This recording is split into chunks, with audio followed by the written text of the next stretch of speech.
Bonsoir à tous, chers auditeurs, et bienvenue dans votre rendez-vous quotidien, le Niger sur Kalangou. Je suis Salamot Kadri, accompagné de Tarnan Foudey pour la présentation. Bonsoir Sakis, comment tu vas? Bonsoir Sali, moi je vais très bien. Une pensée particulière à toute l'équipe qui travaille en coulisses, à Seni Isaka qui assure la technique ce soir. La dame de fer Adam Adawaki est à l'édition. Alors, qu'est-ce que nous avons au programme pour ce soir, Salamot? Et oui Sakis, comme d'abord, nous avons préparé des rubriques riches et captivantes. Le reportage rejoint qui nous amènera aujourd'hui à Dosso, ainsi qu'un moment loti accompagné des femmes du studio Kalangou, sans oublier bien sûr la page du sport.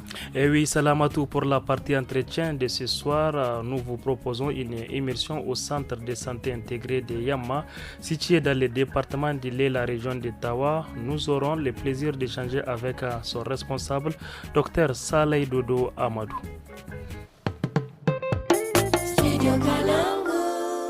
Chers fidèles auditrices, auditeurs de Studio Kalangu, le Niger sur Kalangu, c'est aussi votre rendez-vous musical avec du son 100% made in Niger. Aujourd'hui, nous vous proposons Babalega Tagari, un titre signé Soul du groupe MDM Crew, appelé également Sa Majesté Soul.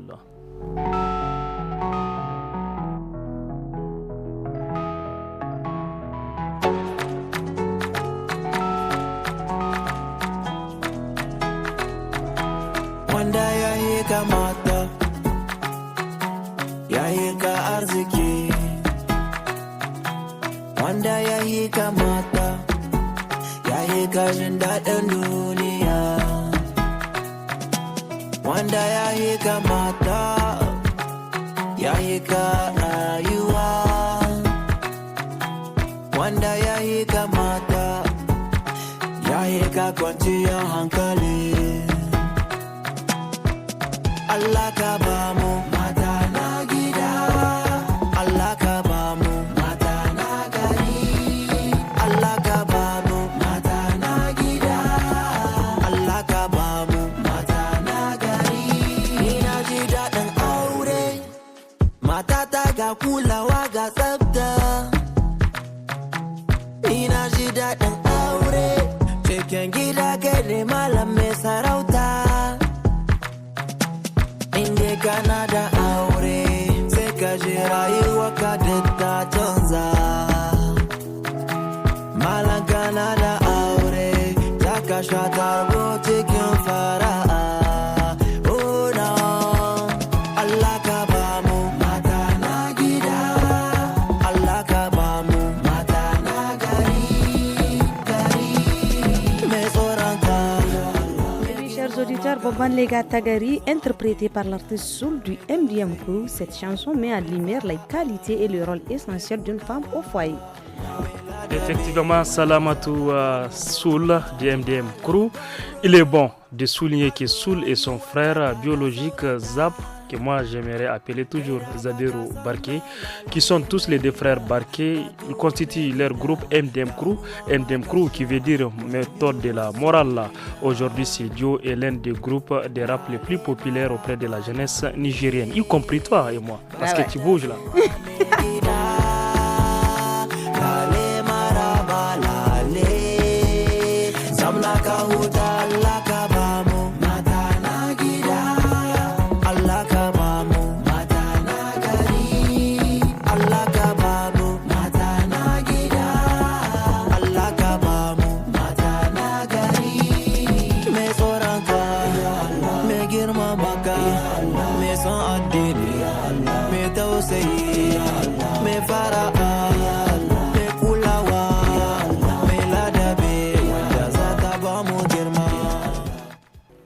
Retour au studio après cette pause musicale, chers auditeurs, place à présent à la première partie de l'entretien de ce soir. Salamatou. Et oui, Sakis, dans cette première partie, Dr Saleh Dodo Amadou nous fait la présentation du CSU de Yamma.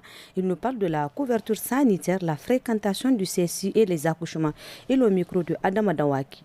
Faites-nous la présentation de votre CSI. Le CSI Yama est un CSI type 2, donc constitué d'un bloc de CSI curatif et de la maternité. Le CSI a 4 personnels à son actif, à savoir un infirmier fonctionnaire de l'État, une sage-femme fonctionnaires de l'État aussi et 2 infirmiers bénévoles qui font l'activité H24.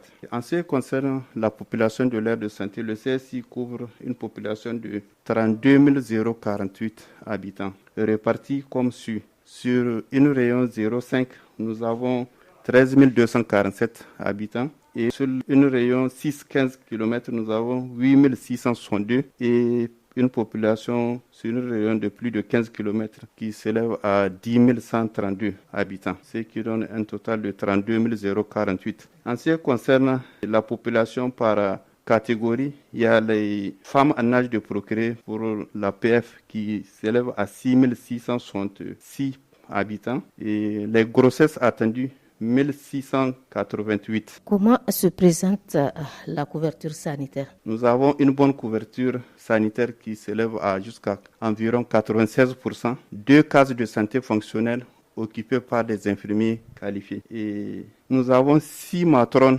qui s'occupent de la maternité, 27 relais communautaires dans l'aire de santé, donc qui sont là en permanence. Parmi les relais, nous avons 8 relais SICM qui font le paquet minimum d'activité, à savoir le curatif et la prévention. Et les 19 relais sont au niveau d'une couverture de rayon 0,5 qui font la sensibilisation sur les activités en faveur de la santé. Quelle est la fréquentation du centre de santé intégré par la population du village de Yama? Nous avons une bonne fréquentation dans le village parce que dans les rayons 0,5, nous avons jusqu'à 19 relais qui sont là en permanence pour faire la sensibilisation en faveur de la santé. Nous tenons chaque mois des réunions mensuelles pour présenter les indicateurs au niveau de la population et leur présenter les objectifs à atteindre pour l'année et l'objectif mensuel. Donc, c'est ce qui nous permet de bien collaborer avec la population et le COGES qui est impliqué à chaque réunion pour qu'on puisse leur faire comprendre l'objectif recherché, qui est la bonne fréquentation. Les femmes enceintes accouchent-elles au centre de santé? Pour le T1, le premier trimestre de l'année 2025,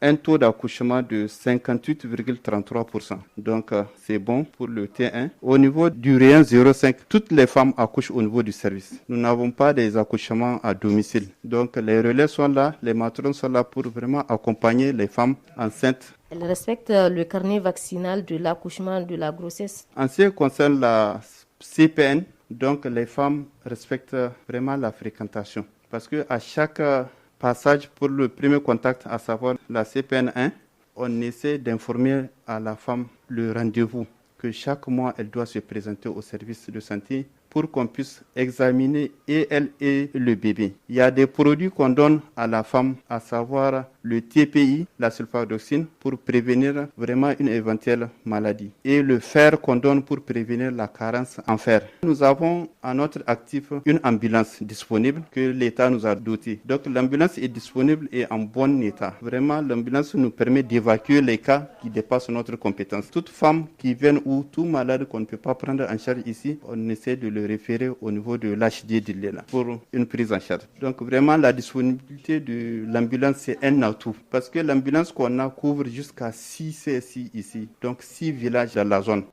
Auditrices, auditeurs, avant de poursuivre la deuxième partie de cette émission, nous vous offrons une autre pause musicale avec l'orchestre de la capitale, la TAL nationale, dans le titre Lili Kourigny. Lili Kourigny, Alamaïda, Moulhamé. Baba Sambay say ay madeni bora himama Masawudu bebe kurinyano Kurinya madina kurinyano Babo Yunus babano Mariama baba gigabay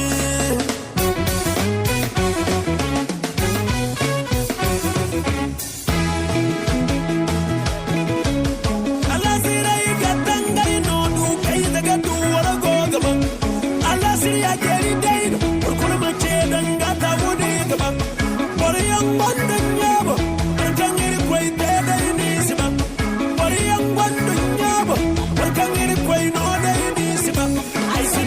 Sing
voilà, chers auditeurs, c'était là le titre L'île courrier de l'Orchestre Tal National Sakis. Poursuivons avec la deuxième partie de notre entretien de ce soir. Dr Saleh Dodo Amadou nous parle du système de référencement des patients en cas de complications du CSI-YAMA vers l'hôpital d'Ilela. Il évoque aussi les maladies enregistrées au cours du premier trimestre de l'année en cours. Il est toujours interrogé par Adama Dawaki. À Ilela, on a un système de référencement qui nous permet d'évacuer les malades à 0 francs. Donc les malades ne payent pas les frais d'évacuation, quelle que soit sa pathologie. Qui dit évacuation à tout moment parle de coût pour les réparations de l'ambulance, pour le carburant. Le carburant, c'est le système de référencement qui prend en charge. C'est au niveau de l'HD qu'on donne du carburant pour vraiment l'ambulance. Maintenant, c'est la réparation. Tantôt, on fait recours à la mairie pour avoir certaines réparation. Tantôt, c'est le district, le système qui prend en charge certains coûts de réparation de l'ambulance. En tout cas, à part ça, nous n'avons pas de problème particulier. Quelles sont les maladies qui sont diagnostiquées ici au niveau de votre CSI? Les maladies diffèrent surtout en fonction des périodes. Pour le T1, ce qui nous a beaucoup fatigué, c'est les cas de rougeole. Donc, qui a été vraiment jusqu'à le district est rentré dans une épidémie. Dieu merci, on a pu prendre en charge et transmettre les cas du jour au jour au niveau du district. Grâce à l'appui du district qui nous a doté des médicaments pour pouvoir prendre en charge vraiment les cas. Mais pour cette année, on n'a pas enregistré un cas de méningite comme l'année passée où on a eu jusqu'à 4 cas. Donc pour cette année, c'est seulement la rougeole. Et là, vous avez enregistré combien de cas cette année de rougeole? On a enregistré plus de 10 cas pour cette année. En particulier, c'est des adultes qui varient de 20 à 50 ans. Et c'est des nomades qui viennent de vraiment d'autres horizons, qui viennent avec ce genre de pathologie. Sinon, Dieu merci, dans notre aire de santé, nous n'avons pas enregistré vraiment un seul malade ici de notre aire de santé. C'est les nomades là qui viennent tantôt du Nigeria, qui sont malheureusement très mal vaccinés. Pendant la période de pic du paludisme, et comment vous gérez votre travail ici? Est-ce que vous enregistrez beaucoup de cas? Pendant la période de pic, Dieu merci, nous sommes un centre vraiment qui a bénéficié d'une formation accrue sur l'amélioration de la qualité de la prise en charge palud. Et on fait partie des CSI de la région qui ont reçu la formation de surge. Qu'est-ce qu'un surge? Peux-tu nous expliquer ce terme technique? Surge, c'est comment se préparer pour y faire face en cas d'épidémie. Donc, on fait partie de ces CSI qui ont profité de ce genre de formation. Donc, on a déjà un système de suivi d'alerte pour chaque maladie, à savoir le palu, les infections respiratoires aiguës, la pneumonie ou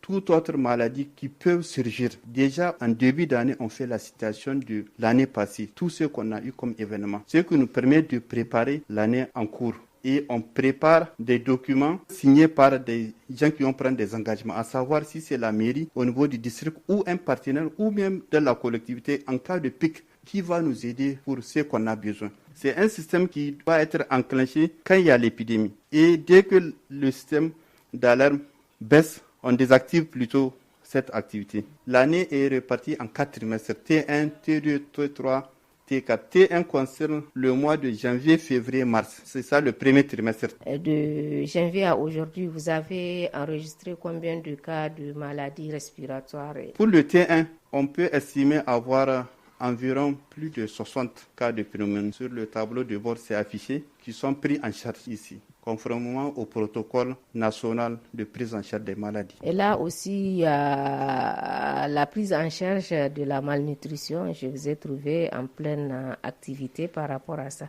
Qu'en est-il de cette prise en charge? Comment ça se passe? En ce qui concerne la prise en charge de la malnutrition aussi, c'est une prise en charge qui est intégrée. Donc, à savoir du lundi au vendredi, si on a un enfant qui vient au tri, on doit faire le dépistage pour voir si l'enfant est malnutri ou bien nourri. Maintenant, en cas de malnutrition, automatiquement, on fait les mesures anthropométriques pour voir si l'enfant rentre dans le programme de prise en charge qui peut être le CRENAS, le CRENAM ou le CRENI. Si c'est le cas du CRENI, on réfère au niveau de l'HD. Nous, notre programme, c'est le CRENAM et CRENAS. Maintenant, en ce qui concerne la prise en charge du CRENAS, on a à notre disposition les pleins pilotes qui est la base de la prise en charge de l'enfant.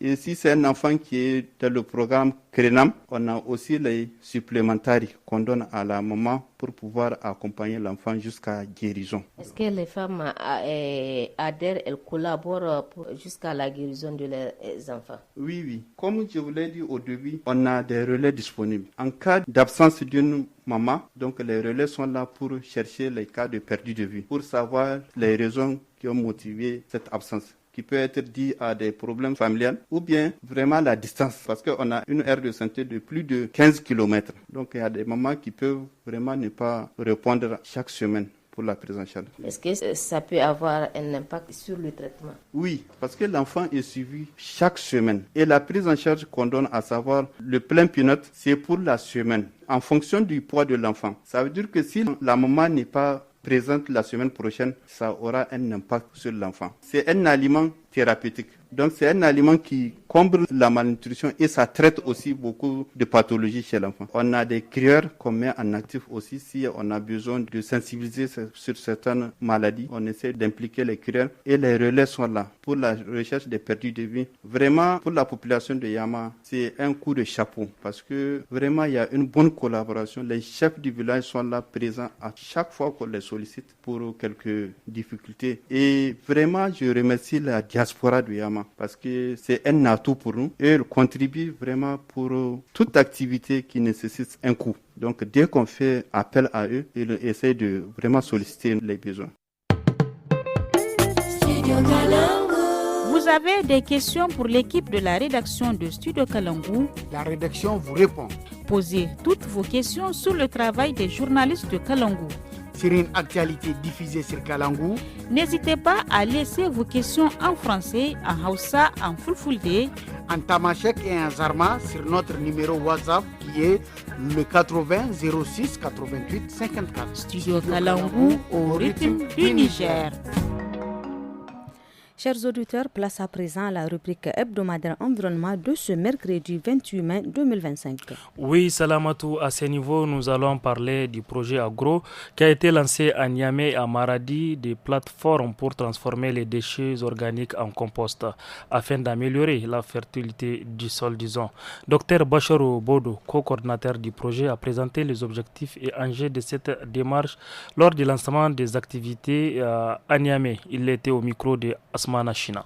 Ce sont des producteurs qui sont venus par pair, donc une femme et un homme qui sont des ambassadeurs pour transmettre tout ce qui est fait en termes d'avancées scientifiques, mais également communautaires sur la gestion et la valorisation des déchets. Les denrées alimentaires que nous consommons dans les villes viennent principalement des terres agricoles des zones rurales. Et donc ces terres agricoles des zones rurales, une fois qu'on fait les productions, on les amène donc dans les villes. Dans les villes, les denrées consommées ou pas consommées, elles deviennent donc des déchets pré-post-consommation. Donc on voit que le flux donc de nutriments n'est pas bouclé et c'est pour pouvoir retourner en tout cas donc les déchets qui sont dans les villes, dans les zones rurales, donc les terres qu'ils ont produites en termes donc de co-compost, que nous avons mis en place donc ces projets-là dans le cadre de ce qu'on appelle une symbiose territoriale. Donc nous sommes en train d'actionner des options de co-compostage dans la ville de Niamey et dans la ville de Maradi pour pouvoir transformer avec les producteurs qu'on amène donc de ces zones rurales-là dans des ateliers participatifs pour qu'on puisse mettre au point des options donc de compost qui vont être retournées au niveau donc des zones de production pour pouvoir booster la fertilité donc des sols, à même de booster également donc la productivité ou bien la production des terres agricoles dans une logique d'assurer une durabilité des systèmes de production. Alors les producteurs, quel est le rôle qu'ils doivent jouer? Alors le rôle des producteurs, il faut se dire que le projet, la porte d'entrée même, ce sont les producteurs. Le projet est construit sur la base de voir comment est-ce que le problème de manque de fertilité, de pauvreté et de dégradation donc des sols, des champs de producteurs, comment nous allons trouver donc des solutions. Et donc, ce que nous sommes en train de mettre en pied d'œuvre, c'est comment retourner donc tous ces déchets sous forme donc de compost dans les champs des producteurs. Donc, la finalité de ce projet-là, c'est comment améliorer donc la résilience des producteurs face à tout ce qui est dégradation donc des terres, à tout ce qui est changement climatique, à tout ce qui est baisse qu'on voit, baisse donc des rendements agricoles. Sont-ils déjà imprégnés sur cette pratique ou bien c'est un début? Alors, ce projet-là, c'est un projet qui entre dans ce qu'on appelle la co-construction, donc des connaissances. Les producteurs, tout ce qu'on est en train donc de faire dans le cadre de ce projet-là, on le fait avec les producteurs. Donc, c'est déjà un projet qui est co-créé avec les producteurs. C'est un projet qui est co-mis en œuvre avec les producteurs. C'est un projet qui est co-expérimenté, donc tout ce qui est expérimentation des composts dans les champs de paysans. Donc c'est quelque chose où nous ne mettons pas des innovations pour les amener, mais nous construisons ensemble ces innovations-là. Les producteurs sont pour nous des chercheurs aussi. Donc, si je comprends, il s'agira pour les producteurs de ne plus jeter les déchets qu'ils produisent à la maison, mais les conserver pour les retourner dans les champs. Voilà, donc il faut se dire que nous avons plusieurs options, on va dire, des déchets que nous valorisons. Par exemple, il y a les déchets humains, notamment donc l'urine et les excréta, qui dans le cadre de ce projet-là, on est en train donc de les co-composter avec les déchets organiques. Quand on parle donc de déchets organiques, il y a les déchets au sein des ménages où nous disons aux producteurs, vos déchets-là, il faudrait donc les mettre de côté et on les a montré comment est-ce qu'on peut donc les valoriser ou bien les transformer sur place en termes donc de compost. Nous sommes en train également, donc on a fait une cartographie des zones de déchets dans la ville de Niamey. Ça peut être les marchés, ça peut être les dépotoirs, ça peut être les restaurants, ça peut être l'abattoir, ça peut être les déchets au niveau donc des litières. Tout ça en réalité ce sont des options que nous sommes en train d'amariner avec les déchets humains, donc l'urine et les excréta, pour pouvoir donc valoriser. C'est pour dire que effectivement on n'est pas perdu. Ça veut dire qu'on est dans une logique où on transforme tout pour que ça puisse retourner donc dans les sols. Pourquoi donc le choix de Niamey et du Maradi? Alors le choix donc de Niamey et de Maradi, c'est que ces deux villes-là sont des très grandes villes qui produisent énormément de déchets. Et on s'est dit que dans le cadre de la forte urbanisation qui les caractérise et dans le cadre donc de l'ODD qui traite sur comment rendre les villes durables, nous avons effectivement donc choisi ces deux grandes villes, en tout cas qui du point de vue démographique et du point de vue urbanisation sont très poussées. Chers auditeurs, c'était là la rubrique hebdomadaire Place à l'écho des régions. Nous allons à la découverte d'un instrument traditionnel joué dans le département de Gaïa, région de Dosso, le tumba. Oui, selon Ousmane Bourey Sabo, joueur du dit instrument, le tumba est un rythme unique d'identité joué dans les espaces publics. Ce genre musical, véritable pilier de leur identité culturelle, s'est aujourd'hui adapté aux sonorités modernes. Écoutons son entretien avec Balki Sassidi.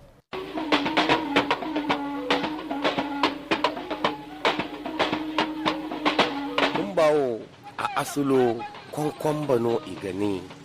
Ase konkomba mu dimi foyen no gono gana labora kan sai gane konkomba to konkomba idin no ganda harai fo kiga kar da buyante ise ni ga harai di kar bukago ise bon aga wundi kan bagano harai di go ise so maino kanda harao dan baba ngano kanda harai din dimo nyamai musicien no zama giro kai na competition mo te tumba wana giro din ina burin a kadira wura dan baba ka giro din to gano kan dai konkon badi to kan konkon baka manna akwai daru mewo tarabisan ta kwaro ko kan sai gane tondika to no din no konkon ba ko yayo igati so ho inna itan da bore ko ga sambu ga kwanda tanda kai kwanda tanda so hinne na baragati tumba so ho oliye makar kan baga inna so ina te bun dugani na kar umburi zahin ka kai ga kan badanga kar inga kake tumba umburi kun kai zangaran kuruno igida mi gawe ho kuruno igada mi ga hinkin kuru da wato kan buka ga fala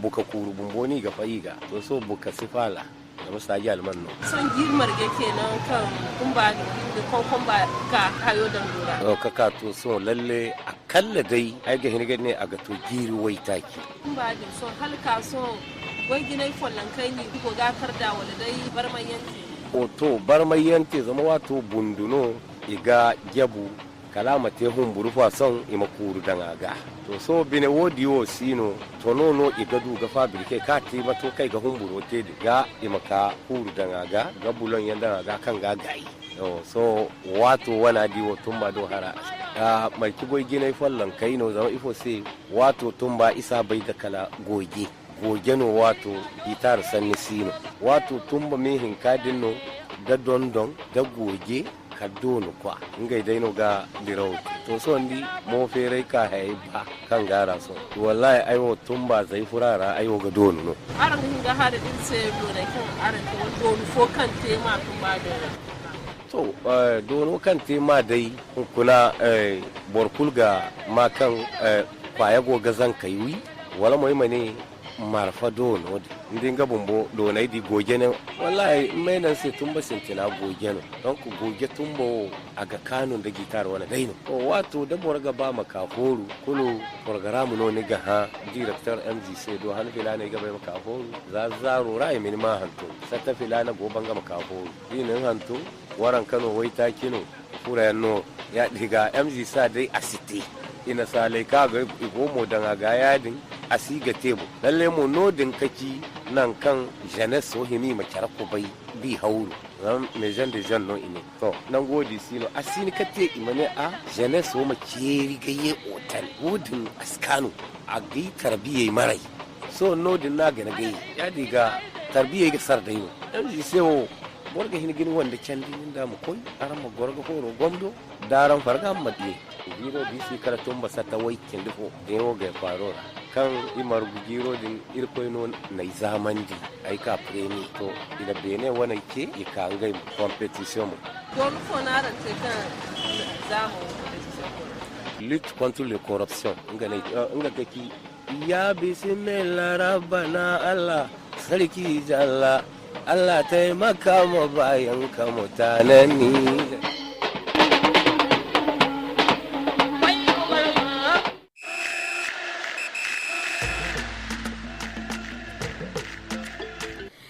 Chers auditeurs, si vous venez de nous rejoindre, vous êtes à l'écoute de l'émission Le Niger sur Kalangou. Place à présent au sport avec Alassane Abdou.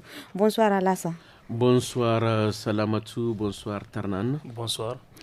Alassane, en plus de son caractère sportif, la lutte joue aussi un rôle important dans le renforcement de la cohésion sociale. Parle-nous de la compétition régionale de Tawa qui s'est déroulée à Konni. Merci beaucoup. Et oui, la région de Tawa a choisi la ville de Birni-Konni pour regrouper l'ensemble de ces départements afin d'organiser une lutte traditionnelle, une compétition de lutte traditionnelle. Et donc, l'objectif visé à travers cette compétition, c'est vraiment renforcer la cohésion sociale entre les Nigériens. Pour plus de précision, suivant le président communal de la lutte traditionnelle de Birni-Konni, Alhaji Danyim Arzika. Il est au micro d'Asuman Moussa Arzika. jiya mun yi ubarcin din kokowa ta gargajiya nan duka departement din Tawa sun haɗu nan cikin birnin Kwanni. Jiya mun yi wanga ubarcin kuma mun shi daɗi kwarai yadda aka zato. Jama'a sun karbi kira kwarai sun ka zaka sun nuna mana lalle karamci da jin daɗi da komi duk sun nuna kowane shina ta annashawa. To ita dama kuma koko gargajiya annashawa ce dama haɗa zumunci na lalle koko gargajiya yanzu ana shawata na Kwanni sosai. Kwana uku za a yi ana yin ta da jiya da an kai ubarcir da yau da gobe a kare kofi na an ka aza na moto kasiya. Voilà, nous venons d'écouter la lutte avec Konni et c'était notre correspondant de Konni Asman Arzika Alassane, la 38e journée qui est aussi la dernière journée de la première ligue a créé des surprises dans les classements. Dites-nous ces classements. Et oui, le classement, il y a des surprises parce que tout simplement, nous constatons que Liverpool a refusé de lâcher. Liverpool est toujours en tête, suivi de Arsenal. En troisième position, c'est Manchester City. En quatrième position, Chelsea. En cinquième position, Newcastle. En sixième position, nous avons Aston Villa. Donc, ces équipes-là, vraiment, ont tenté coûte que coûte pour jouer ce que vous savez, ce que nous avons toujours l'habitude de prendre. Je veux parler de la Maison Blanche. Même si cette année, la finale, ce n'est plus Real Madrid. Donc, à la septième position, nous avons Nottingham, 8e Brighton, 9e Bournemouth. En 10e position, nous avons Brentford. En 11e position, nous avons Fulham. Crystal Palace est jusqu'en 12e position. C'est pas du tout bon. Everton, 13e. West Ham, 14e. Mais ce qui m'a beaucoup surpris, moi, c'est Manchester United. Ils sont en 15e position. Wolves en 16e position. Tottenham est parti très loin. Est-ce que tu sais que Harry Kane a joué à Tottenham? Ils sont en 17e position. Leicester, 18e. Ipswich, 19e. Et enfin, Southampton à 20e position. Alassane, pour finir, est-ce qu'on peut parler de quelques transferts du côté de l'Europe? Oui, l'Atlético de Madrid, moi j'avais toujours proposé à cette équipe espagnole de se débarrasser de leur entraîneur. Parce que non, c'est pas encore fait, mais pour le moment ils sont en train de chercher des joueurs. Ils sont à la recherche d'un certain Lautaro Martinez, c'est un Argentin. C'est parce qu'il est argentin, il passe tout son temps à chercher des Argentins qu'il va amener dans l'équipe. Donc voilà. Et de l'autre côté, nous avons l'Olympique de Marseille aussi qui cherche toujours à amener Naïef Aguer. C'est sa priorité. Nous avons avons Christophe Galtier, qui est un entraîneur français très connu, qui a fait beaucoup d'efforts. Il va quitter Al Duhail en Arabie Saoudite. Il y a Real Madrid qui a trouvé aussi le digne successeur de Modric. Mais pour le moment, il y a les négociations. Ils ont passé à Nico Paz et Angelo Stiller, malgré que d'autres équipes cherchent également à prendre ces deux jeunes-là. Mais l'information ici, c'est que Lamine Yamal, ce petit de Adel Bisnat, peut-être parce qu'il ressemble beaucoup à des gens comme ça, et il va continuer à Barcelone et il va gagner beaucoup de sous parce que c'est jusqu'à 20 millions d'euros. Il a accepté de continuer pendant que beaucoup d'équipes se battent pour Luka Modric à 39 ans. Regarde, un vieux de 39 ans. Nous avons Al Nassr qui est là en train de se battre. Il y a Al Ittihad, toujours en Arabie Saoudite. Il y a aussi l'Inter Miami de Messi. Toutes ces équipes sont en train de chercher à récupérer Modric. Mais pour le moment, il est là. Il se repose avec ses sous en attendant de voir comment il va faire ce travail-là. Voilà. Je rappelle que Modric, c'est une légende au niveau du Real Madrid. Un hommage lui a été rendu pour ses 13 ans au niveau de la Casablanca, la Maison Blanche. Je dirais Hala Madrid. Voilà, chères auditrices, auditeurs du studio Kalangu, à présent, place à notre rubrique du jour Loti. Pour ce soir, cette rubrique portera sur les consultations prénatales. Mariam Ade et Samira Rouafi nous en diront plus. On les écoute. Affairage.